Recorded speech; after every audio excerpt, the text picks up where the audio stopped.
Good evening. My name is Tim Gibbs. I'm the Director and PI for Delaware Health Force.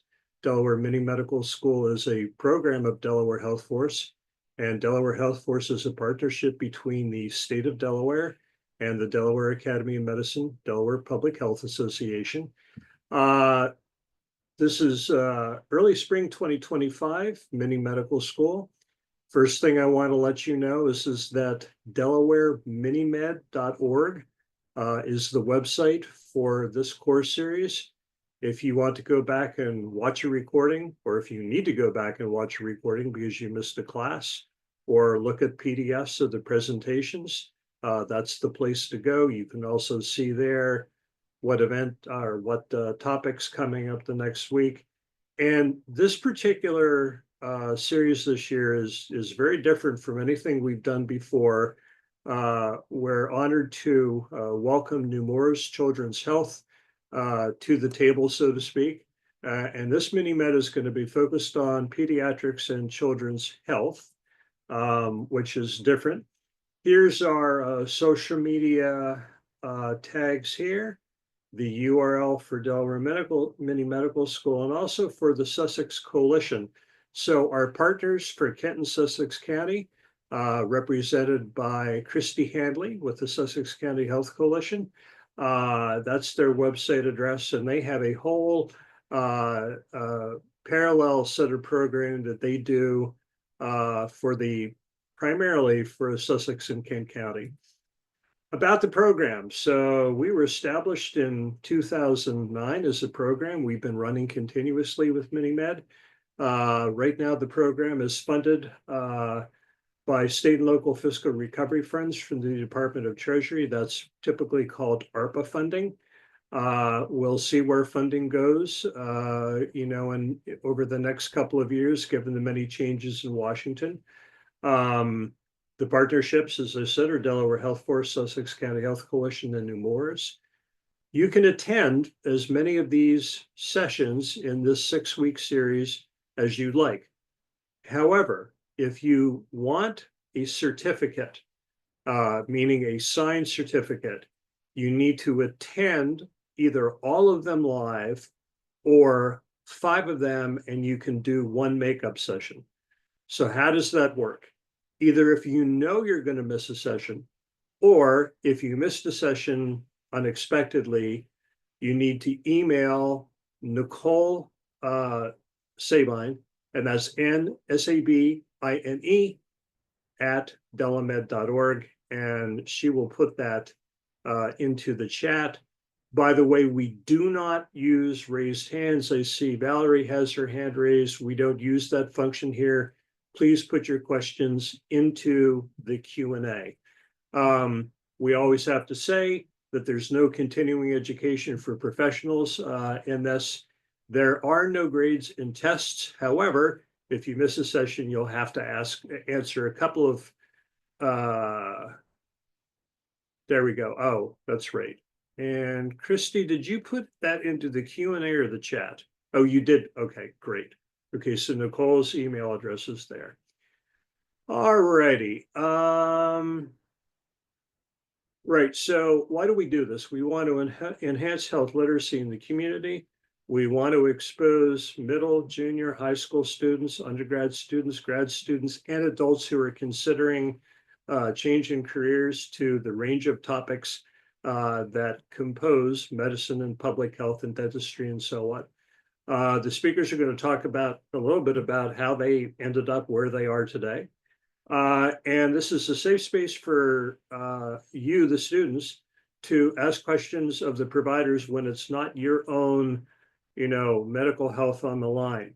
And I need to stress here, don't ask any personal medical questions. If you do by accident, we will rephrase them in such a way that you are de-identified. The speakers can't see you.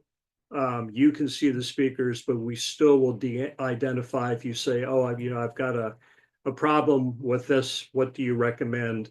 They'll probably punt on that anyway. Housekeeping tips. This is a Zoom webinar. You don't see each other. We don't see you. We only interact through the Q&A. I just mentioned personal or family nature. Don't ask those questions. All the questions will be addressed either by staff, by Nicole, Christy, or myself, or we'll save them to the end for the presenters. You do need to stay through the entire presentation, but when it gets to Q&A, you're free to leave if you're going for a certificate. At this point, I'm going to turn it over to Christy Handley with Sussex County Health Coalition to talk about the coalition and to introduce this evening's speakers. Christy? Great, thank you, Tim. As Tim said, we are working in partnership with Delaware MiniMed. Sussex County Health Coalition does a lot of work down in Kent and Sussex County, where we are engaging our communities in collaborative family-focused efforts to make sure that we're improving the health of children, youth, and their families there in Kent and Sussex County. How do we do that? We do that by raising community awareness on certain health issues that might be affecting the communities down there. We give a voice to the community, we listen to their concerns, and we make sure that we take their concerns and ideas to those that need to hear it. We make sure that we're engaging with others and collaborating or working with other individuals and organizations for all of the health promotion that we can do in those two counties. We develop and mobilize community resources. We build workforce pipelines. That's not on there. That's something that I've been doing for the past almost 3 years. We build capacity for policy and program development.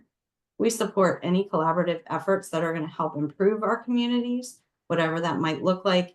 And we evaluate and report out on those impacts, mostly to funders and to legislative bodies and to other community-based organizations.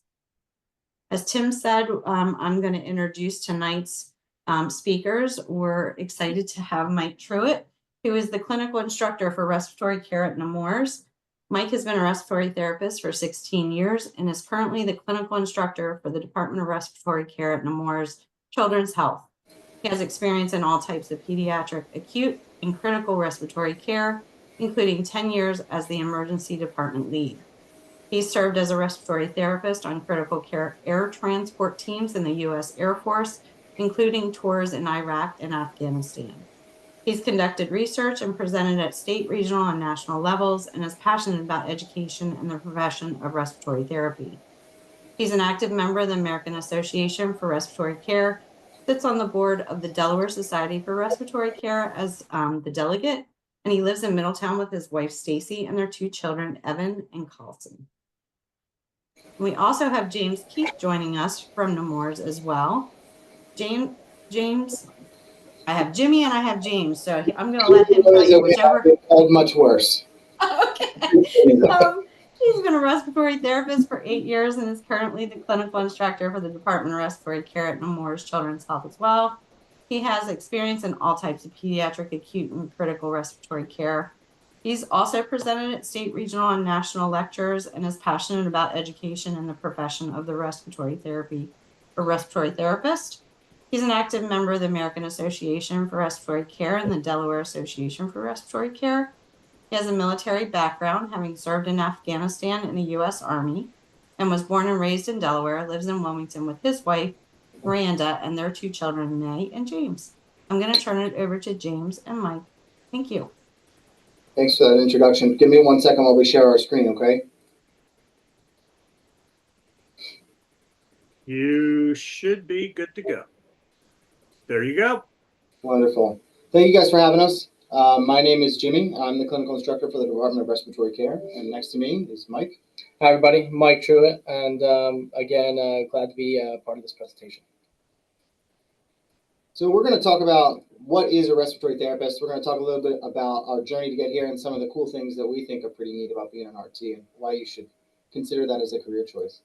So conflicts of interest. I have no conflicts of interest as they pertain to this presentation. We're just really want people to know about respiratory therapy. It's sort of an underrepresented profession in healthcare.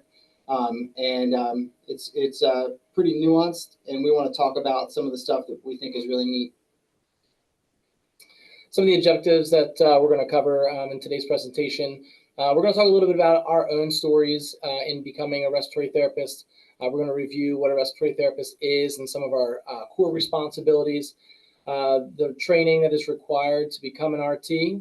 We're going to discuss a little bit about the current scope and the future scope of practice including the Advanced Practice RT. We're going to review some of the environments in which respiratory therapists practice, including some of the specialty areas, home care, sleep lab, working with pediatrics and adults, the neonatal population, outpatient, emergency, some non-clinical roles, and then also talk a little bit about positions in education and sales.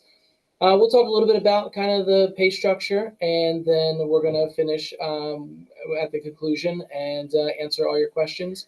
I'm just going to preface this now by saying we love questions. So if you have any questions, please put them in the chat, and we hope to answer all. Absolutely. So we'll talk a little bit about me, and then I'll hand it over to Mike. So there's my cool guy pick. So I'm originally from Delaware. I went to high school at Delaware Military Academy. Shout out to any Seahawks that are listening. Joined the Delaware Army National Guard, and from there deployed to Afghanistan and some other places during 2011. During my stint in the Army, I was a medevac crew chief, and I would go and pick people up from where they were wounded and bring them back to our hospital. It was a limited resource place there in Afghanistan, so I use hospitals as a very lightly used term. But that introduced me to the medical field. But I knew I wanted to do something, but I knew it was not nursing, and I didn't know what it was until I found respiratory. I went to Del Tech. We'll talk a little bit about schooling here in a minute, but I went all around and eventually landed on respiratory, and I'm so glad I did because I've learned so much and I've met so many wonderful people and have gotten to use my knowledge to help others. Throughout this presentation, you'll see that Jimmy and I do share a lot of similarities, even though we kind of started in different places and ended up where we currently are. I also am from Delaware, went to school, and then right out of school, I started with what was then Alfred I. DuPont Hospital for Children, now known as the Moores. But I started out as a nursing assistant, thinking that nursing was going to be my path. A couple years later, I joined the Air Force and was trained to be a medic, deployed to Iraq as a medic. And after returning home, went to respiratory therapy school. And then a couple years later, deployed again, doing critical care transport as a respiratory therapist in Afghanistan. During that time, I was already employed at Nemours, but after returning from my deployment, I worked as a staff RT and then took a position as an emergency department clinical lead before my current role, which is clinical instructor and patient family educator. So I think this is true for both of us. We wanted something medical, but we weren't sure. Like Mike said, he was going to do nursing, and then found that it wasn't for him after being exposed to some stuff as a nursing assistant. I knew I wanted to do something medical, and I landed on respiratory therapy sort of by accident. But I knew I wanted to be a decision maker and use my skill set to help others. Right? I wanted to be involved and sort of get my hands dirty and do the things and help make decisions that interact with people in patient care. So I had some options. I was looking at cardiovascular sonography. Yeah, that was cool, but I really, not to downplay that role, but I didn't want to take pictures for other people to make the decisions based off of. I wanted to use my clinical judgment, which would have been great in nursing, but to be real honest, some of the things that nurses have to do are not up my alley. Like I shy away from cleaning people up, so I give them credit, but that's just not for me. And then PTOT, that sounds cool. Again, they do lots of really great stuff in helping people get healthy and get out the doors of the hospital. But I wanted to do something more, critical care. So respiratory therapy I found is a perfect mix of fast pace with downtime, with great critical thinking skill opportunities. You can be sitting like we are now, and all of a sudden the door or the ceiling goes off and it dings, and we have to go 0 to 100 and run to a patient's room to help to try and resuscitate them. So it's really cool to have that sort of dichotomy and of being sort of relaxed but ready at a moment's notice. So we'll talk a little bit about the schooling that we did, and we'll talk about some of the things that you have to do. So for me, I went to Del Tech Wilmington after coming back from Afghanistan, and I got my associates in applied sciences and respiratory care. I did my clinicals at local hospitals, so Christiana Care, ECC, which is Exceptional Care for Children, which is a long-term technology-dependent nursing facility for children in Newark by UD. Nemours, obviously, and then Bay Health. So Bay Health is Kent General in Dover is where I was. After those clinical rotations, I graduated, started working, and then Nemours paid for my bachelor's in health science. Nemours is great with their tuition reimbursement, so shout out to them. I got my bachelor's in health science from Wilmington, and I'm currently working on my master's in health science with a concentration in higher education. That's also being paid for by Nemours. So doing that part-time while doing all this, it's challenging, but absolutely worth it. Yeah, and schooling for me, not too dissimilar. Again, right out of high school, started as a nursing assistant, and then I decided to join the Air Force. And my respiratory training was a little atypical in that I actually went to school for respiratory through the United States Air Force School of Uniformed Health Sciences, and that was down in Texas. My clinical rotations were through different hospitals throughout the country. Those include Texas, Ohio, Maryland, and DC at Walter Reed Army Medical Center. I also got my Bachelor of Health Science through Wilmington University, and then I will be starting my master's in the fall. So that's our educational background, but as for work, school was a lot, obviously very rewarding, and it got us to the places we are now. So keep trucking along with your education. It's absolutely worth it. I worked several jobs during my associate's degree in respiratory care. So I worked at Bob's Discount Furniture at the front end, running reports and making sure furniture got sold. I worked at Home Depot. I was a tool rental tech at the tool rental counter at the Home Depot in Newcastle, if you're familiar. I worked at Concord Pet Foods, slinging dog food and lifting 50-pound bags of dog food every day into people's cars. And I also worked trimming weeds at a cemetery. So I really have done lots of different things to work my way through going to school. But it's absolutely worth it. Still a good work ethic, I think. And I graduated in 2016 with my associates. I started as a new grad here at Nemours. I worked for per diem for 5 years. Per diem, if you're not familiar with what that means you're essentially working as needed. So as long as you meet your minimums, that's great. And then they'll call you if they need extra people to float in, but you don't get any benefits or anything special stuff like that. So I was sort of working a very strange schedule. When COVID came, adults were affected a lot and pediatrics were affected very differently, and that we were very slow here for a while. So I actually moved my work to a place up 95, about 40 minutes at CHOP. I worked there on our transport team, doing fixed wing transports, helicopter transports, and ambulance transports, and we'll see some pictures of that later. But after 6 months, I realized I wasn't where I needed to be. I needed to come home, if you will, to come back to Nemours, and I did. So I came back to Nemours, and I worked full-time on nights for about a year. Then I took a role as an every other weekend day shift role for about a year. And then I was lucky enough to be selected to work as the clinical lead in the cardiac center for a year and a half. So what that meant was I oversaw the respiratory care that was being delivered in our cardiac center, in our cardiac step-down unit, and a little bit of the cardiac OR with some help on that one for 1.5 years. So that was very rewarding, and that got me to build some of the skills that are required to work in the role that I'm in now, which is the clinical instructor for the Department of Respiratory Care. And we'll talk about what our responsibilities are as clinical instructors here in a second. Yeah, it's a little bit about my work history. Again, I always knew I wanted to be something medical. Started out here in '99. Went to school through the Air Force, becoming a medic, and deployed to Iraq in '06. And how I got into respiratory was after my deployment. Our flight surgeon recognized that I had some good medical knowledge and medical skill sets, and worked well under pressure, and actually recruited me and asked me to go to RT school because we had a part of our unit that was specialized and needed a critical care air transport respiratory therapist. So I kindly accepted that and went to RT school in 2007, 2008. Then I took my civilian boards and passed and got my my RRT.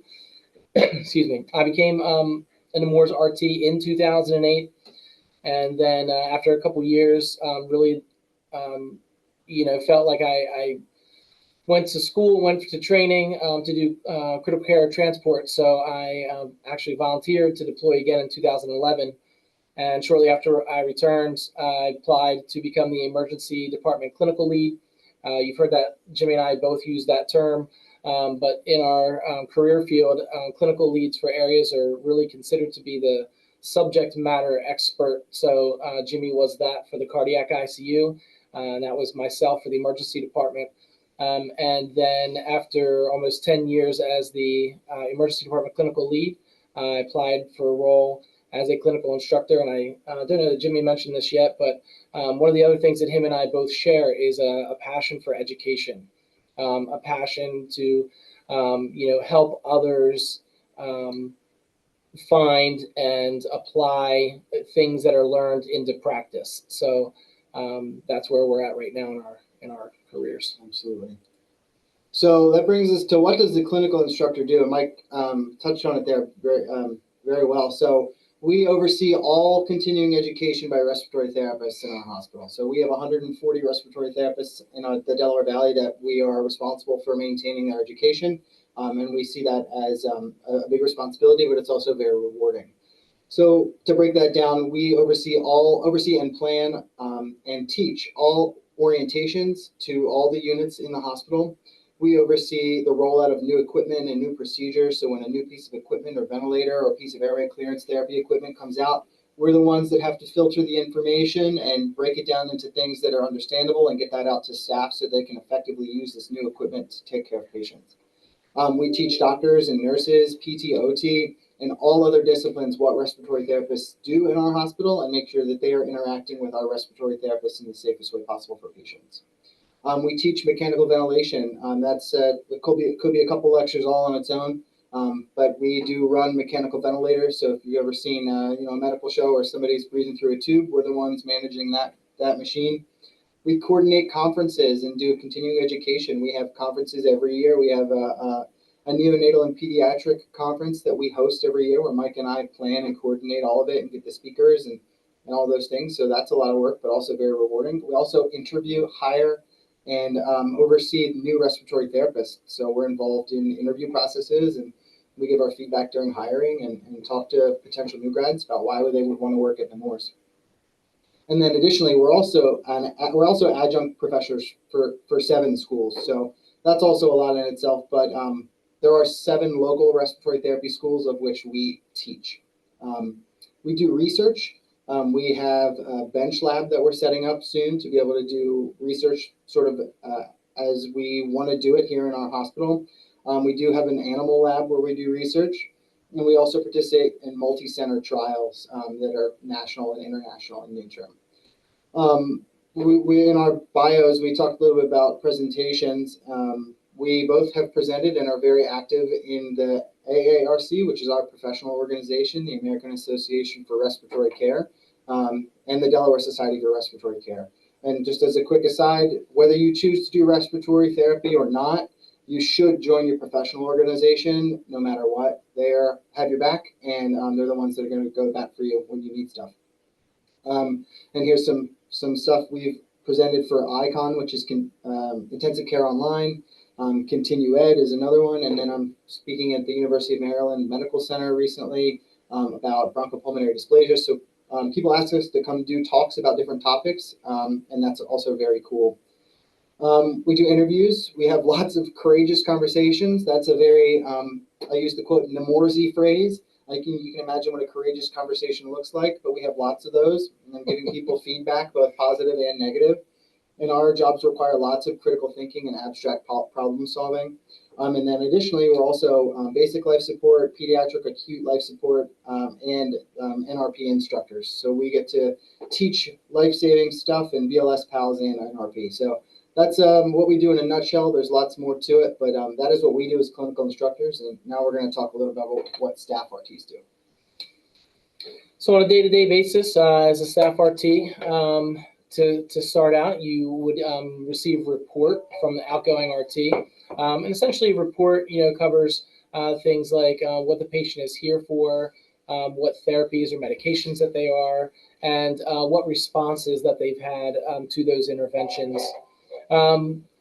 you would get your patient assignment, you would see your patients that you're responsible for, and then including assisting other RTs or our nursing colleagues with patients that sometimes may not be identified as yours to start.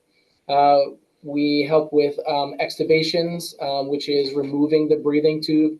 So for a child who was acutely ill and then has improved to the point where they no longer need to be on a ventilator, we remove the breathing tube. We also intubate patients who need respiratory support and assistance.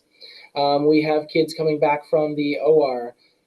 We see patients in the emergency department, traumas. We attend rounds with the physicians and our nursing colleagues. We educate families. We provide education to each other. And then we also are responsible for continuing our own education so that we stay up on current practices in our field. So we use a lot of acronyms here, so apologies, and I'll explain what these are, but it does sometimes feel like a bunch of Scrabble letters thrown sort of down on the ground, and we try and suss them out what they mean. So we use tons of different equipment, and if you work as a respiratory therapist, you know some of these terms, but all of these things come together to make the patient feel better. So we use multiple different types of ventilators. We use critical care and acute care ventilators, so ones we use in our intensive care units and out. We have home care ventilators because the hospital is not the only place that people need to breathe, right? So sometimes when people need long-term breathing support, they go home with a ventilator. And Mike teaches patients and families how to care for that. I'll let you talk about that more if you like, coming up. We also have anesthesia ventilators, which are even more complex, that are used in the OR and the cardiac cath lab. Sometimes we deliver certain drugs through an anesthesia ventilator that has to be moved through the hallways into the PICU just to be used, and it can be very complex. High-flow nasal cannula, patients on CPAP or BiPAP, which stands for continuous positive airway pressure and bilevel positive airway pressure. If you ever had a sleep study or somebody that has sleep apnea that wears a mask while they sleep, they're probably wearing a CPAP or BiPAP mask, so some people are more familiar with that way. Patients with endotracheal tubes, which is the breathing tube that goes through the mouth or nose to help people breathe. We're responsible for patients on extracorporeal membrane oxygenation, or ECMO, and we'll talk about that here briefly in another slide. We help with bronchoscopies, which is threading a camera down the patient's breathing tube so we can take pictures and do interventional things like push in some saline and suck out some secretions to make sure the patients are breathing better. We run IV pumps, we run nebulizers, and we have all sorts of manners of airway clearance therapies for patients who can't get the stuff out of their lungs. Again, like Jimmy said, this is what we would say is some of the cool stuff. Bronchoscopies, again, as Jimmy alluded to, is the process of taking a camera and going down and looking into the airway. We work with pediatrics, and you wouldn't imagine the amount of things that a child would put into their mouth, and then they would call for choke, and then it ends up actually in their airway and in their lung. Things from buttons and batteries and tacks and different things that cause a lot of trouble. I can't tell you the amount of different food products, peanuts and I think McDonald's cheeseburger and all kinds of carrot and an apple the other day. Carrot and apple, and so bronchoscopies can be very interesting. The picture here is ECMO. For those of you that are not familiar with ECMO, when a patient is having a severe oxygenation and ventilation issue, we actually put cannulas into their body, either into their veins or arteries, and then we remove the blood out of their body. It goes through this machine over here, which removes the CO2 or the carbon dioxide, and then oxygenates the blood, and then we put the oxygenated blood back into their body. We have an advanced delivery unit here. So we have Stork RTs that help assist deliveries, transports, both inside the hospital and outside the hospital. And it's a very high intensity, high acuity environment because people do depend on you. First and foremost, and what we're all here for is our patients. And then you also have your colleagues that depend on you, your nursing staff, physician staff, families, and coworkers. And at the end of the day, there may be a lot of different things that we think are cool or fun or neat, but probably the number one thing, not probably, but I mean the most important thing and why we're all here is because we like to see kids get better, and that's why we became respiratory therapists. So Mike mentioned we do lots of teaching, and we are clinicians, but I like to think of us as educators first. We teach everybody, and we are trying to treat every interaction with staff, with families, with patients as an education moment first. We teach coworkers, patients, families, doctors, nurses. I have a spot here for Mike to talk a little bit about the program we have for tracheostomies. So Mike, if you want to. Yeah, so one of my additional roles is as the patient family educator. And every day there are children born around the country who aren't able to support their breathing on their own. And whether it's due to a genetic defect and their upper airway is too small or they can't breathe properly, or it could be that maybe the mom delivered much earlier than anticipated and their lungs aren't able to perform what they need to do. Some of our patients end up with a tracheostomy tube, which is a tube that's permanently placed in the neck, and they require to be on a ventilator in the home. And so as you can imagine, for most families, they have minimal to no medical knowledge. And within 8 to 10 weeks, we put them through a training program so that we can teach parents how to provide care and take their babies home. So, with the advancements in ventilation and ventilators, that time period used to take almost 2 years. We couldn't get infants and babies home, and now I think the youngest I sent home was the end of last year, and she was 4 months old.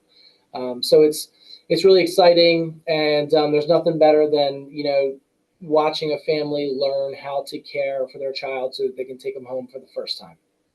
It's really cool stuff that we get to do. So we also teach a lot about cystic fibrosis. I don't know if anybody knows about cystic fibrosis, but it's essentially a disease that produces lots of thick, sticky mucus that goes all over different parts of your body. So we see a lot in the lungs.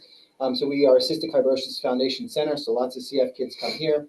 We teach a lot about asthma. As I'm sure people understand with respiratory, asthma is very common. It's the most common childhood respiratory disease that there is. We also teach about bronchopulmonary dysplasia, which is what Mike mentioned. When patients are born very early, they may develop bronchopulmonary dysplasia. Bronchiolitis, heart defects are something that's near and dear to me as the ex-cardiac lead. I love teaching about cardiac defects and how the heart and lungs interact. We also teach ventilator management, and then precepting is part of our job. So every respiratory therapist here will take students, will take orientees, and teach people how to be better clinicians. It is written into our job description that education is expected. Education happens, in a lot of different arenas. The RT programs need teachers. Most of the local schools employ respiratory therapists that have various years of experience at some of the local hospitals. There are co-accredited programs. RTs teach respiratory therapy. They get to share knowledge and experience to help RT students develop into well-rounded clinicians. And as Jimmy said earlier, we are adjunct professors for 7 different respiratory care programs, with the latest one expanding us into New Jersey. So we in Delaware, Pennsylvania, and New Jersey currently. Yep. So this is something I got to do also. We have a neonatal and pediatric critical care transport team, and we have dedicated RTs that work on that transport team, and they cover every type of transport that you can imagine. So they do in-hospital and out-of-hospital transports, be that by ground in an ambulance or by air in a helicopter and sometimes a plane. I got some cool pictures coming up of where I got to fly in a private medical charter jet from Philadelphia to Phoenix and back with a patient to Virginia Beach. It's all very cool experiences. But during that transport, it's just you and the nurse. You are the decision maker. There's no signal to call a doctor at 40,000 feet. So you have to be the one that's up on your research. You have to be up on all the techniques. You have to know the patient and know what you have to do at a moment's notice because it's just you. It's high stakes, it's high energy, but it's also incredibly rewarding when you get to get those patients to where they need to be. This is some pictures I took when I was at that hospital up 95. It was we did rotary wing transports as well as fixed wing transports. This is me standing on the hospital on the roof of the hospital at the University of Pennsylvania. And then, you know, right over here to the right is CHOP. This is their one of their stadiums. And you can see the Philly skyline. It was cool. We got to land there, load the patient up, or go pick up a patient and bring them back here and land here and take them out to where they need to go in the ICU. And then this was my view from my relatively cramped but still cool flight to Phoenix with a nurse and another RT while I was on orientation. And the patient was laying right here. You can see their stretcher. So pretty cramped quarters. So if an emergency happens, you got to be ready and you got to have a plan and say, hey, I'm going to do this, you do this, and you have everything pre-planned because there's no time to second guess anything. So again, a little bit about ECMO, extracorporeal membrane oxygenation.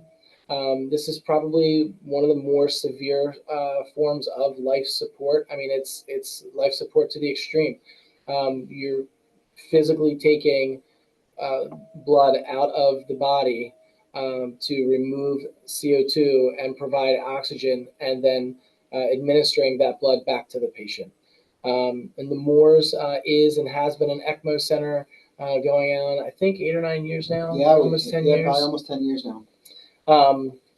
We get transfers and from different hospitals around the region. RTs can train to be ECMO specialists. We currently have 2 full-time respiratory therapists that, is it 3 now? Yeah, Kim, Justin, and Eric. Oh, nice. Okay. So 3 full-time RTs that are ECMO specialists that sit and manage the pump. And then in addition to the 3 who do it full-time, we have 10 or 12 who are of our current staff who are trained to sit pump as an additional duty. And when you are sitting ECMO, it's a 1-to-1 staffing ratio. So that's literally your job in the moment is maintaining that life-saving machine. Just want to show you guys, this looks a little crowded, and it certainly is, but this is a good picture of what happens when a patient's on lots of support. So we think of a patient with a breathing tube as life support, and there's one step further than that. It's when we're not using your lungs and you're not using your heart because we're doing it externally for you with ECMO. So this is a picture of what it would look like in a pediatric room, or this is a pediatric room of a patient on ECMO. Over here is our ECMO pump. You can see some of the lines with the blood in them going to the patient. This is a dialysis machine. This is a apheresis machine, and we have stacks of IV pumps. And hidden back here is just our little old ventilator. So this is what's running the lungs, but it's really the least important thing right now because this patient's not using their lungs. So it can be very crowded. So during these things, we not only need to know about how each of these things work, we need to figure out how we're going to get to the patient if something happens, because you imagine their whole bed is crowded with all this equipment. It can get very claustrophobic. So you do have to have some pre-planning.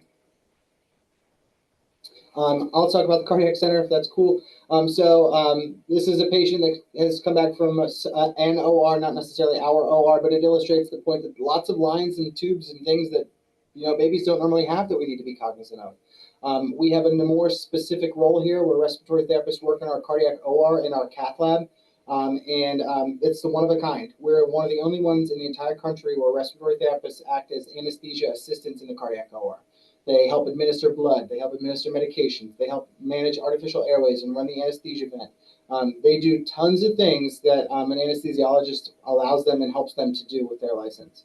We're involved in all cardiac OR cases, from minor cath procedures to even orthotopic heart transplants. We are a heart transplant center, and I can remember there was a moment in my career that was probably the most rewarding where we had parents crowded around a new monitor, and they had just seen their daughter's heart beat on the monitor for the first time. It was her new heart. So they were very excited, and so was everybody else.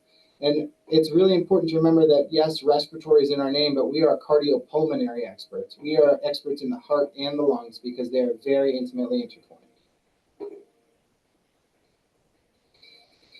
Research is something that we here at Nemours are pretty heavily involved in. We are a premier respiratory research institution. We have done multiple national research projects and presentations. Some of those include large-scale projects that are, I think the PIPA project was 89 hospitals. I'm not sure how many Near for Kids Near for is. Kids, like 115 hospitals. So we are part of large-scale research. And then we do our own local research here. In the last year, we did 12 abstracts. I think the year before that, we did 17 abstracts just out of our respiratory department here at Nemours. Again, multi-center studies, bench studies, and then the Nemours Life Science Center. The Life Science Center is for lack of a better term, our biomedical research facility. I mean, that's where we do ECMO studies and ventilation studies on animal models. It's not for everybody, I understand that, but it does provide valuable research and information for us as clinicians. This is the group that we brought last year to Orlando to AARC. You can see Mike and me with our shining faces right there with our almost matching beards and hair. And then the group that we brought with us. So we rolled deep through Orlando. We had lots of people. This is probably the biggest delegation of any hospital, and our hospital supports us to go do this stuff because they understand how worth it this research is. And here in this photo too, just to kind of give you an idea.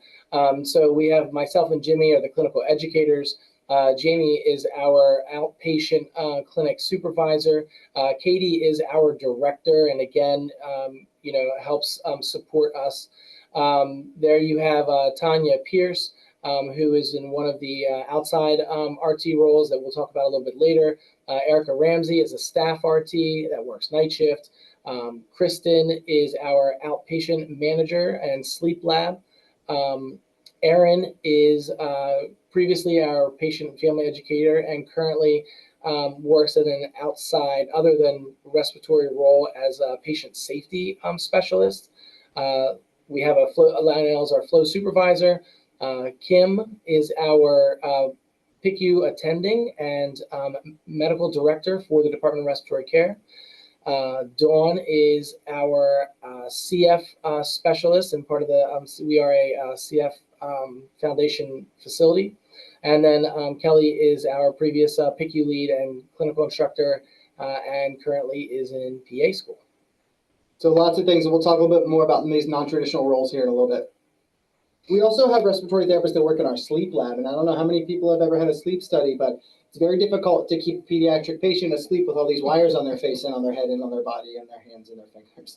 But what they do with these is they evaluate brain waves, eye and muscle movements, and they help diagnose sleep disorders. They educate these patients on how much sleep impacts overall health.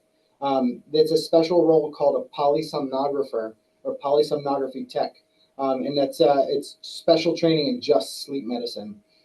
They also provide CPAP and BiPAP to patients and titrate those settings to meet the patient's breathing needs, and they help patients progress towards decannulation, or where they can take out their tracheostomy for the final time and not have to put one back in so they can breathe with their natural airway again.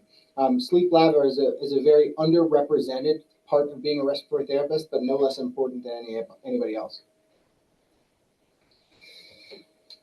Just like we have RTs that work in the hospital, and that's the larger portion of our workforce, we also have a specialized group of respiratory therapists that work in our outpatient environment and PFT lab. PFT stands for pulmonary function testing. And essentially, some of the tasks that they perform are breathing tests called spirometry or pulmonary function tests, which help diagnose lung disease. They provide hands-on education to patients and families. Some of the education that they provide relates to patients with asthma, patients with COPD, chronic obstructive pulmonary disease. That's more so in your older adult patients. They provide resources and education against vaping and smoking and the negative impact that has on the respiratory system. Education for cystic fibrosis. They also evaluate, treat, and escalate any breathing issues based on their direct patient assessment or observation, and then assist the physician groups in making changes to the care plan to benefit patients with tracheostomy. Some of those include making ventilator changes to either increase or decrease support based on their assessment. They also helped conduct speaking valve trials and also capping studies. And again, as the slide previously alluded to, these are things that happen before a patient with a tracheostomy tube can have the tracheostomy tube permanently removed. I do want to just harp on this point real quick. On this slide, we do vaping and smoking cessation teaching, and I know vaping is very popular, especially with high school students, and I know a lot of you guys are high school students. Please, if you take anything else from this presentation, respiratory therapy is great. I'd rather you not vape. Please don't, because I promise you it's bad. We've seen so many terrible outcomes from patients who even, vape very mildly, and they get very, very sick. So please don't vape or smoke. I like that. Respiratory is great. I mean, it's true. Don't vape. Right? So, yeah, I didn't mean for it to rhyme, but take what you will. So we also do home care stuff. So Mike mentioned tracheostomies. This is a cute little baby with a nasogastric tube for feeding because he can't eat by mouth. And then he has a tracheostomy tube in his neck. This is used for, this patient can breathe by himself, just can't maintain his airway. So there's no ventilator, but he's able to breathe through that tube. RTs are needed at home, right? So respiratory therapists are not just in hospitals and doctor's offices. They need to go to your house and set up the ventilator and set up the airway management stuff. All the things that you need to be managing patients' airways, respiratory therapists need to be involved, whether it's here or at home. And they also are very, very important in educating families on how to use this equipment. Mike does that stuff in the hospital, but they need a counterpart to do that at home because it's really important that they stay up to date on the most recent stuff. One of the sides of respiratory that is probably less common, and Jimmy and I deal with on a more frequent basis than most, is industry and sales. So these ventilators that we use that help sustain life for the patients that we treat, new innovations and technology come out every day. And so we need respiratory therapists that are experts in their devices that can come to hospitals and essentially show us how it works, what it does, what the improvements are, what the innovations are, and then if it's a good fit for our patient population. So there's ventilator companies, gas companies. When we say gas, we don't mean like gasoline companies or oil companies. We mean medical gas. One of the medical gases that we provide to critical care patients is nitric oxide, which helps open up the vascular system of patients to help them oxygenate better. So there are multiple companies that we consistently evaluate and see what can best serve our patients. The money sign. Yeah, they make a lot of money. Yeah. They can make a lot of money. So the industry sales, they do require some expertise before entering sales, but they are well compensated for the stuff that they do, especially if they're in sales and not clinical specialists. So a lot of times these places have clinical specialists that will answer the phone and say, yes, I understand what the problem is you're having with our device and here's how to fix it. The other one is, hey, how many ventilators can I sell you? And when our ventilators cost upwards of $100,000 per ventilator, they can make some money when they get big contracts. So they do as one of the higher paying jobs that a respiratory therapist can have, but that does come at a detriment that you have to travel a lot, and that's not for everybody. And when I mean a lot, I mean they're probably in a hotel 300 nights a year. They don't see their family a ton, and they often have to go out with different people, and it can be very, very mentally draining. Yeah, it's depending on the type of company you're with. Some of the larger companies have a lot of smaller regional offices, and so you may service a region. For example, Delaware, Maryland, PA, New Jersey. So maybe a lot of your travel is in the car back and forth to the hospitals, to the accounts that you have. But one of our companies only has one office, and that person is responsible for the entire country. Yeah. As Jimmy alluded to, they spend the majority of their time not where they reside. So we mentioned in that picture that Natalia and Kelly and some other people in those pictures were in non-traditional roles for respiratory therapists. So respiratory doesn't always mean you're taking care of patients, directly taking care of patients. We all are taking care of patients, but some is an indirect role. We have many respiratory therapists that are RTs and hold a respiratory license in the state of Delaware or where they reside, but are not bedside clinicians. We have a respiratory therapist who was one of our managers that has transitioned to a finance role. So we could say, hey, Paul, we need to buy more ventilators, and he can find the money for us. And he understands the importance of that because he's been in our position where we're short on equipment. We have respiratory therapists that work in risk management. We have respiratory therapists that work in data analytics to take all this electronic data that we're collecting from patients' charts and to make sure that we are being very safe with what we're doing. We have respiratory therapists that work for our electronic medical record, which we use a company called Epic, and they work behind the scenes to make sure that our charting works effectively. We have Tanya, who works in the cardiac center, who works for quality and safety. We have respiratory therapists that work in the cardiac cath lab, not as RTs, but as cath lab specialists. And then we have a respiratory therapist who recently transitioned to the simulation lab. So she teaches in a simulation safe environment how to care for patients in extreme situations so people can practice on a simulation area without putting real patients at risk. Yeah, so this is one of the newer and kind of more exciting for our profession. But just recently, I think within the last year, 2 years. Yeah, 2 years. This is Mindy Conklin, and she is the first sitting advanced practice respiratory therapist. So it's very similar and comparable to an advanced practice nurse. She's the first one in the country. She works in Baltimore at the VA. Some of her roles and responsibilities, one of the more exciting things is because this position she was the first in the role, she got to actually write her own job description. And she is very inspirational to kind of listen about her journey and some of the things that she's gotten to do. Just on prescribing medications, she's written, I think, over 730 some prescriptions for medications. She's performed a multitude of different procedures and ordered different therapies and airway clearance. And this is an article that was written about her. So it's pretty exciting. It's kind of where the career of respiratory is going. There's room for advancement.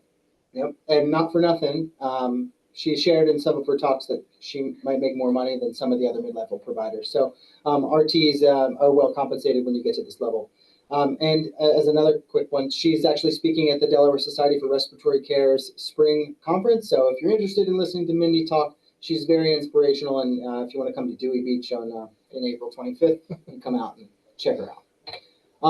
Now, all that being said, respiratory is great, but it's not all sunshine and rainbows, right? There are lots of very sick kids.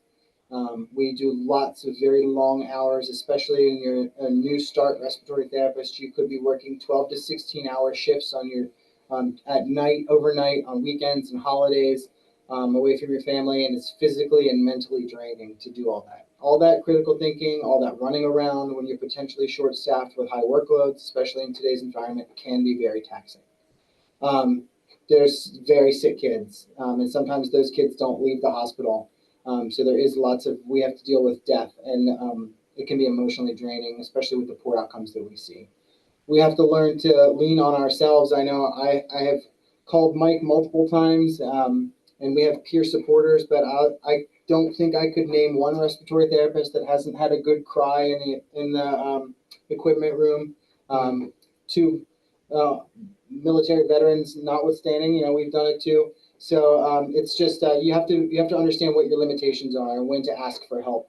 So yes, it's very rewarding, but there is some difficulty. But you just need to make sure that you're keeping yourself healthy. So a little bit about the training again. Just what is necessary to become a respiratory therapist. So attendance and graduation from a co-arc accredited program. There are both bachelor level and associate level programs. After completion of education, you are required to practice as a respiratory therapist, to sit for and pass board exams, which are administered by the NBRC. The therapist multiple choice exam, or the TMC, establishes essentially two levels or two cut scores: the certified respiratory therapist versus the registered respiratory therapist, and the clinical simulation exam also is a part of that testing. What else is required? So you need a license to practice in each state that you'll work in. And compact licensure is something that's on the radar, and we're hoping to bring to Delaware as one of the first states, with a couple others, that will allow you to sit and pass your boards in one state and be able to work in any other state in the U.S. that is participating in the compact licensure. That's something that nursing currently has, and it's relatively new for them. Not every state is a part of that, but we're looking to do that as well. And being that respiratory is such a small profession, especially in our state, we have 300 respiratory therapists and 400 respiratory therapists in the whole state that are 300 members, 750. So it's less than 1,000 RTs in the whole state. We have we are fortunate that we get to network very closely with each other, so we can make strides towards getting these compact licensure things done.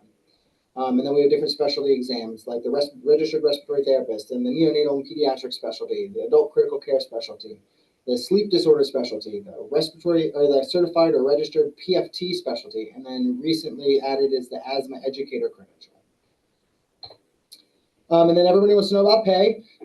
So it depends on your city and depends what you do. And if you're in a big city like Philadelphia, you're going to make more money. If you're in a small community-based hospital, you're going to make less money. It's just the name of the game.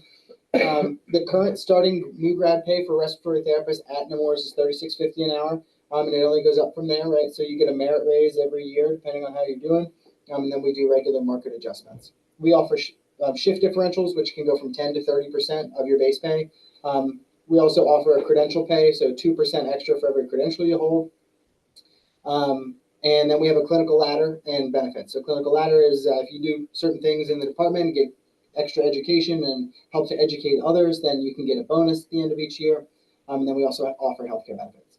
As we mentioned, I held a per diem role way back when. It wasn't this rate then, but our current per diem rate is close to $60 an hour. But again, you have to be very flexible for that, and you have to be willing to not take benefits.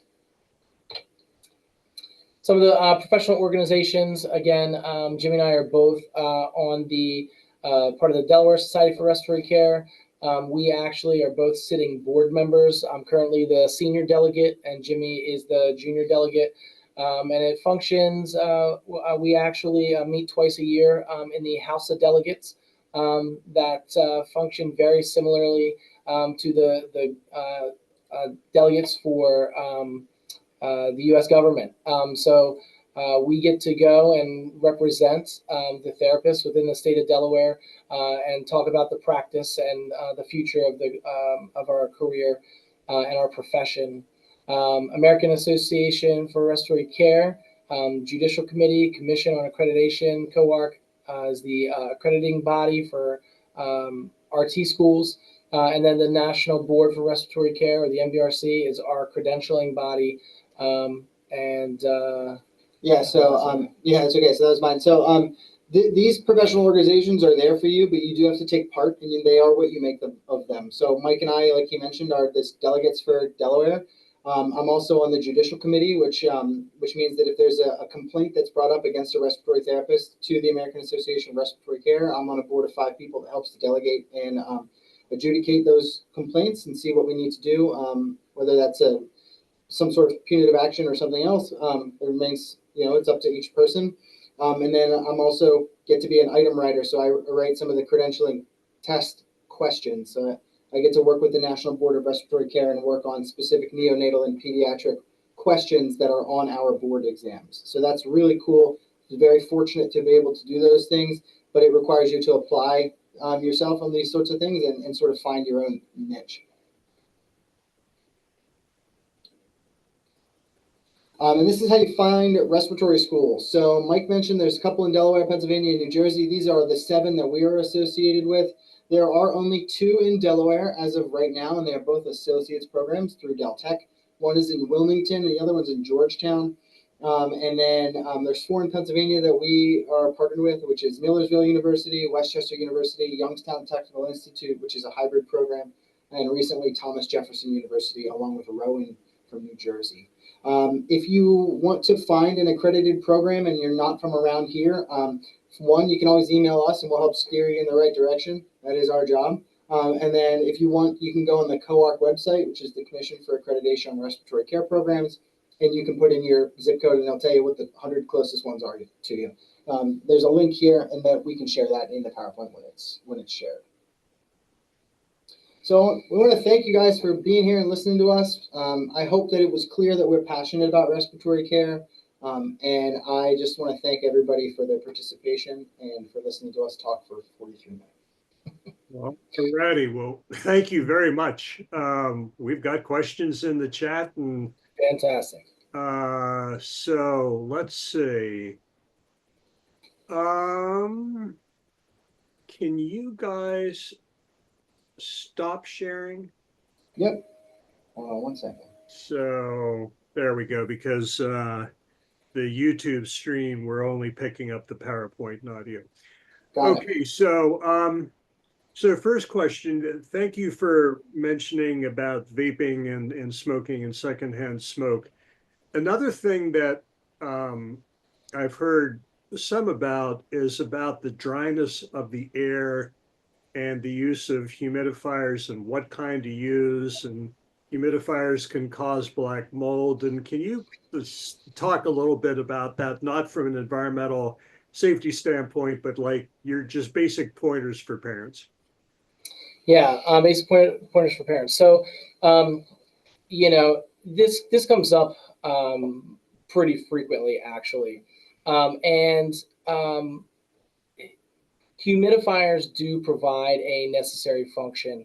However, our upper airway, our nose and mouth and function of the upper airway is to provide warmth and moisture to our lungs, and that's how our lungs are happiest. They're happiest at body temperature, and they're you know, our lungs don't really work that well if they're cold and dry. But you know, utilizing a humidifier is really a personal choice. You know, there's not great evidence-based research that shows you know, the efficacy of home humidification. I know I personally use mine when my child has a stuffy nose because most times he also isn't maybe drinking as much as he should. And one of the important functions of the body is to produce mucus to help filter out bad particles in the air. And our mucus, you know, is part of that kind of filtration and defense system.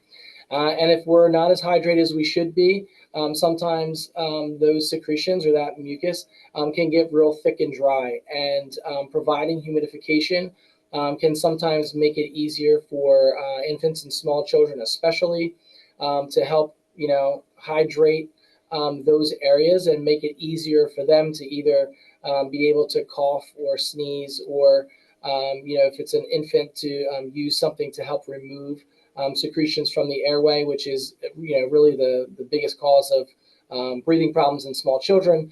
You know, is a viral infection, RSV, flu, or some of the big things that you hear. So humidification is more so of a personal choice. I think you did talk a little bit about some of the you know, concerns that people have. The recommendation for using a humidifier is that you do routinely and regularly clean it out, because the water sitting in there at room temperature does tend to grow different types of, you know, whether it's pink or different types of mold and things. So cleaning, if you're going to use a humidifier, cleaning is part of the daily routine maintenance, and it is a a lot of work. Alrighty. So one of you, if not both of you, attended Del Tech. How would you recommend going there for their allied health programs in general? Yeah, I can speak to the respiratory care program. I didn't have a ton of experience with the other programs other than just sort of seeing them in the hallways, but the respiratory care program was very well run. The instructors were brilliant people and taught us everything that we needed to know to get us started and being safe with patients. School doesn't teach you everything, and no respiratory therapist knows everything. And if they tell you that they do, they're a liar. But Del Tech has set me up and set lots of respiratory therapists up in the state to start safely and effectively practicing respiratory therapy. They were very they were structured. There was no room for what I did and didn't need to know. They felt that they taught me everything I needed to know. They were fair, they were equitable, and they were incredibly helpful through school.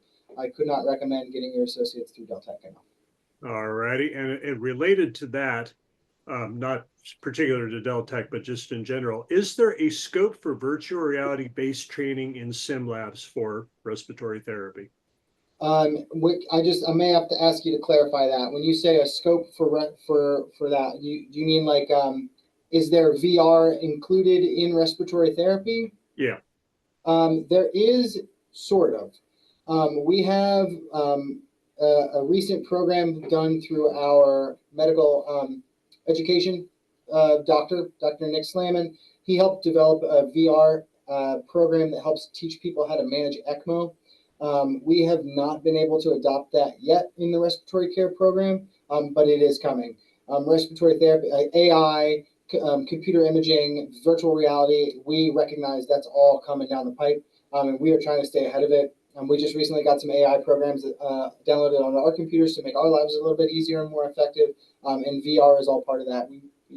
It's so amazing what you can do when you can broadcast that stuff straight to your head, so you can practice in environments that you just can't get to physically. So it is coming.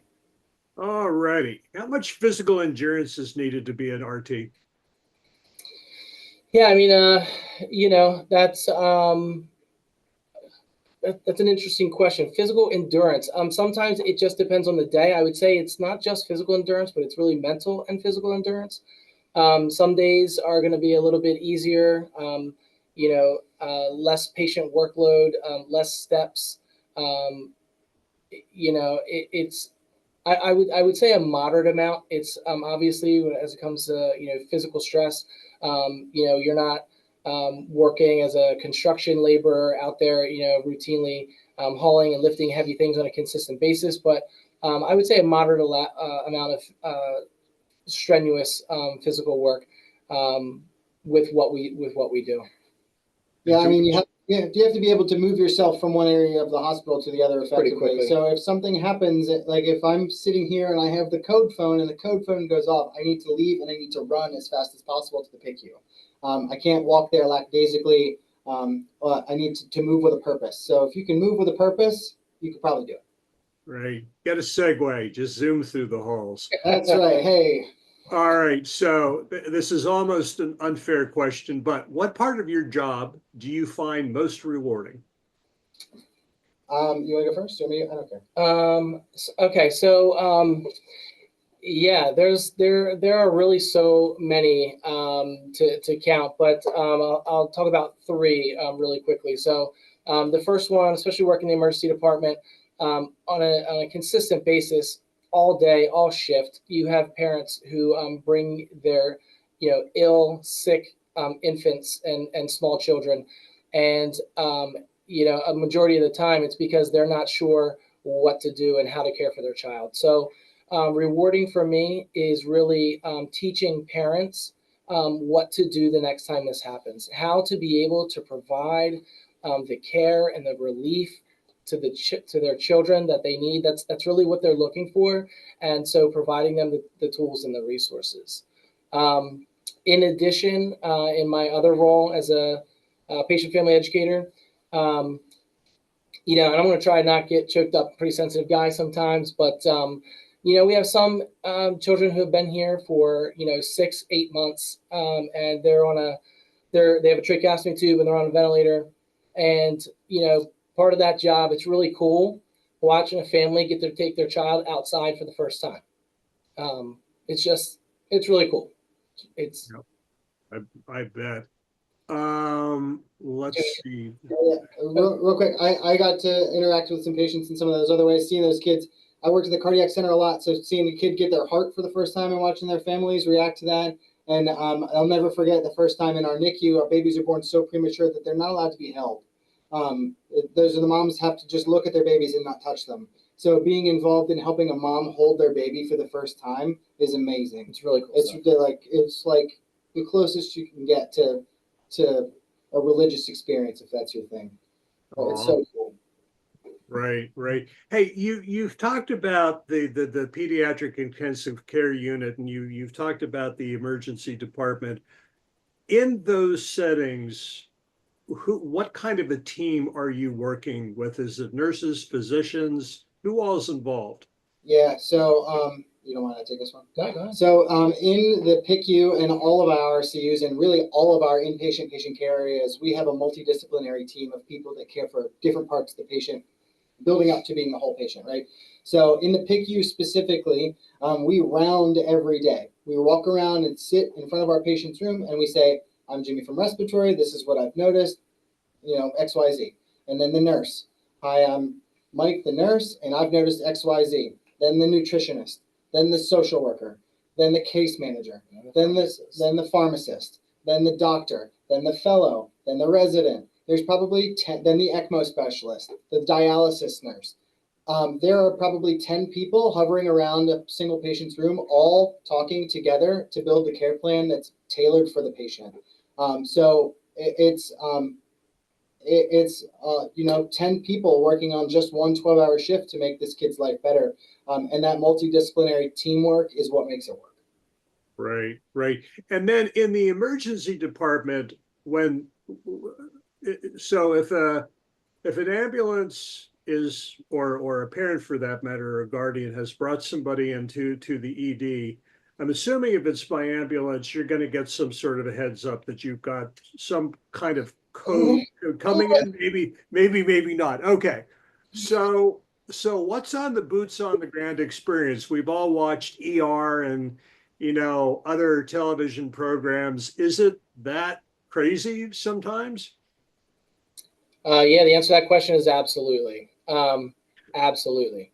And I would say even more so because, you're not watching it, you're in the moment. And the dream scenario, I'll state this first. The dream scenario is that, no child or no kid has to go through a traumatic experience. However, that being said, and knowing that, bad things do happen to small humans too, ideally, you would like 10 or 20 minutes heads up notice, and you would like to be able to gather your team and talk about the plan and what you want to do and, how things are going to be. And occasionally that does happen, and those are fantastic. However, the opposite side of that is you get a call from the fire board telling you that there's multiple ambulances heading to you and nobody can call because they're all performing life-saving measures in the back, and that you have to be prepared. And so we may or may not know what it is. It could be a multi-vehicle car accident. It could be a gunshot victim. It could be a number of different things. So, when we get a heads up, that's nice. There's also been times where the alarm has gone off overhead and the patient is already here and arrived, and everyone just meets in the room, and you have no clue what's going on, and you just rely on your training and go from there. I see somebody in the chat. I can see a little bit of the Q&A, and it's very similar. Somebody asked if recommended joining the military if pursuing a healthcare career is advised. Take your own path. We've all taken different paths to get here. I don't know that we both meant to get into healthcare, but we fell into it because that's what we love doing. And I think we would have ended up in healthcare, whether we joined the Air Force or Army or not. So it is a great path to get into this, especially because they pay for you to get into this. But similar situations happen in emergency medicine in the military. I got calls in Afghanistan, and I'm sure Mike did too, where you get called and they say, hey, somebody's hurt. And that's it. And you go and you provide care. I was sort of thinking to myself that going to Afghanistan, being married and having 2 kids equaled respiratory therapy, but I digress. So you can probably see the question in there about what technology in recent years has been most beneficial in furthering the respiratory field. And you've talked a lot about ECMO. Is ECMO the technology that's, made the most difference? ECMO has saved lives in that it's becoming more and more available. It's been available in adults for years. But as our technology gets better, ECMO is getting more and more efficient. And we can use it on smaller and smaller kids. There are now procedures where patients are sort of quasi-born, right, half-born, and before the umbilical cord is cut, they get the cannulas put in their neck so their hearts don't have to do any work at all. And then the cord is cut, and then we're doing everything for them until we can fix their heart defect. Some of that technology is amazing, and it's only getting better. But ECMO is used in like half of a percent of the total population of patients that we see, because these patients very rarely get that sick. But when they do, we are prepared for them. And although I would say that ECMO is an astounding, amazing technology that we're able to utilize at our facility, I would argue that some of the more mundane things are the things that have affected patients' care the most, like electronic charting and portable ventilators and things that make things easier to get patients out of the hospital. Right. Okay. Boy, there's still a lot of questions. Holy moly.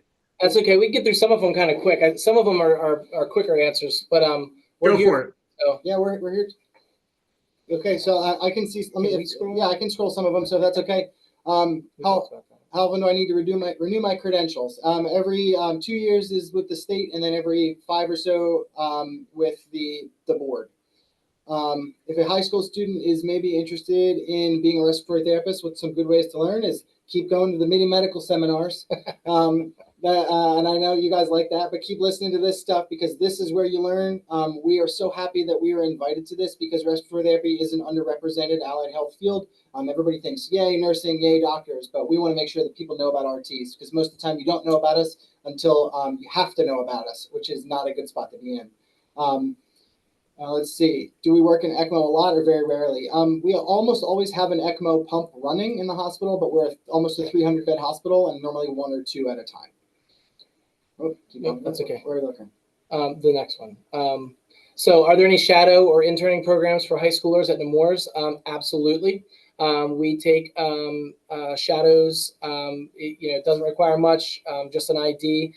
We do, however, require your flu shot. So if you are interested in shadowing, and we typically, it's normally 4 hours in the morning, and we pair you with an RT, and you just kind of go around and see what they do. Our current hours, most RTs work 12 hours, 12-hour shifts, which is really nice because you work 3 days a week. So max, you work about 12 days a month, and you have the other 18 or 19 off. And most of us see benefit to that. And then talk a little bit more about the role in the emergency department. Yeah, it's one of those things. I do like to talk about the emergency department specifically.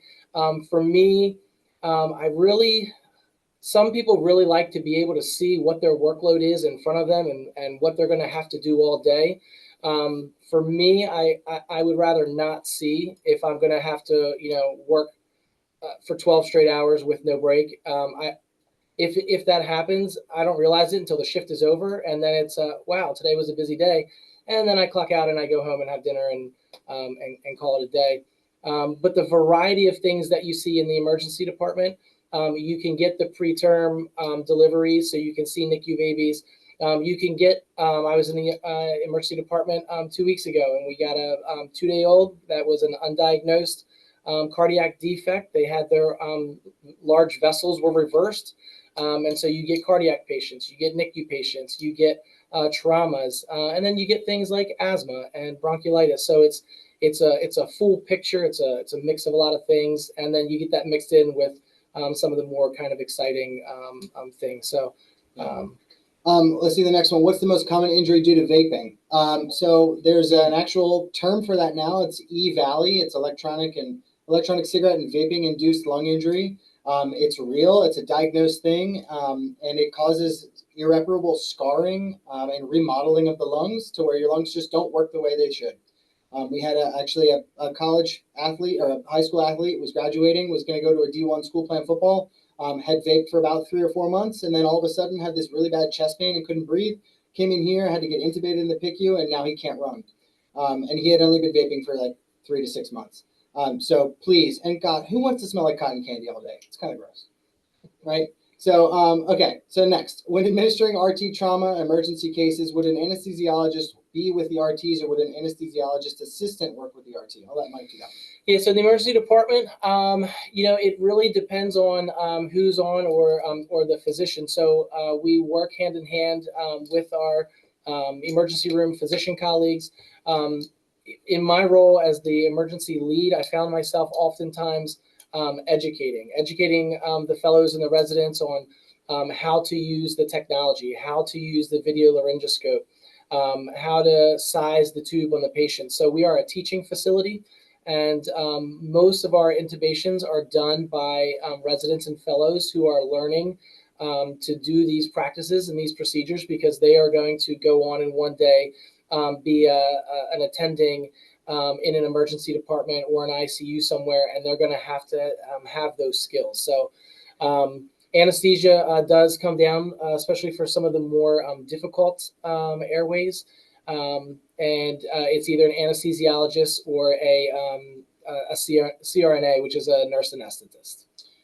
Next, did you feel nervous when you first got started working, and how did you handle your nerves? I still get nervous. And I think that somebody who tells you that they're so confident that they don't get nervous is probably telling you a little bit of a fib. There is always a little bit of uncertainty in medicine in any role. And as long as you know where to find your resources, you know you have coworkers to lean on, and you know that you're working with a team that's got your back, the nerves take a second seat to the confidence that that's built by. I can do the next one. So I see it says, does the good outweigh the bad? As in with the good, there is also not great stuff that you have to deal with. 100% appreciate the question. It's something that we get a lot. What I will say is, out of all the patients I see, probably 99.5% of them leave the hospital as good or better than when they came in. On occasion, do we lose a child because of reasons that happened outside of this facility? Absolutely. But in that aspect, death is just an awful thing, regardless of whether it's an adult, a grandparent, a mom, a dad, a sibling, a child. All death is tough, but it's also not common in pediatrics. I don't come across many cases that end poorly. Most of our cases, children are resilient. They are very strong, and they come back very well. And it's very rewarding tenfold over the bad days. What do you do to decompress from your workday, and how much does it affect your work at home life balance? What do I do to decompress? I like to run a lot. I like to do ultra distance running. So I run a lot. I like to go to the beach. Mike and I both have vehicles that get us down to the beach one way or another. Mike's got a boat. I got a truck that I go surf fishing on Cape Henlopen. So if you ever see me out there, come say hi. I like to lean on my family and hang out with my kids. I think they're the cutest kids in the world. I know everybody thinks that about their kids, but I do. And I like to hang out and sometimes disconnect. It's sometimes hard, but I know I can call Mike or call somebody else and say, hey, man, today was pretty terrible. Let me talk it out to you. Yeah, I mean, really everybody is going to find their own way to decompress or compartmentalize. For myself, what makes it or the way that I kind of get around that is I make sure that I know my job to the best of my ability, and I stay up on current practice so that way, no matter what happens, I'm ready and I'm prepared to do my job to the best of my ability. Yeah. And then when it's time for me to leave work at work, I leave work at work. I try my best. If I bring home work with me, it's of the I physically need to get this done by this date kind of work. I try not to bring the mental part home. When I clock out, my next thought is on my family and being home and what's for dinner. Yeah, it's hard to compartmentalize that stuff sometimes, but it is sometimes necessary. I'll do the top one. Yeah. So what did you want to be in high school? Yeah, that's a great question. I knew I wanted to be something in the medical field. I initially started out at University of Delaware as a chemical engineering major, and then realized that I wanted to do medicine.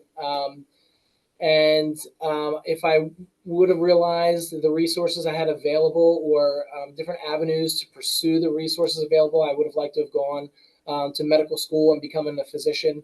However, this has been a pretty great career. Would you recommend going to military school like DMA for Seahawks? Yes, go Seahawks. And then how often do you see deaths as RTs? We are integral members of the medical care team, and sometimes that means dealing with death, whether that's you see somebody dying across the hall, but we are also the ones that remove the breathing tube at the end of patients' lives. So we see it from the very small to the very old. And in our pediatric population, Mike mentioned that we are very fortunate in that we don't have to see death every day. But if you are an adult critical care respiratory therapist, you will see death every day. It's something that becomes part of your job, for better or for worse, and you do need to be ready for it, whatever that means to you. If that means mentally being ready or spiritually being ready or just knowing what to do when you have a problem. But yes, it is part of the job. All righty, Jimmy, Mike, thank you very much for such an enthusiastic presentation. Next week, we have Dr. Anna Barton and Dr. Megan Freak talking about becoming an emergency medicine physician. And we will see you students out there in the virtual classroom next week. Thanks. Thanks for having us. And then please reach out if you want to learn more about respiratory, or if you want to set up some shadowing or learning opportunities. Our emails are on the slide deck, and I'm sure we can share it. So please reach out. Love to have you. Thanks, everybody. Bye-bye.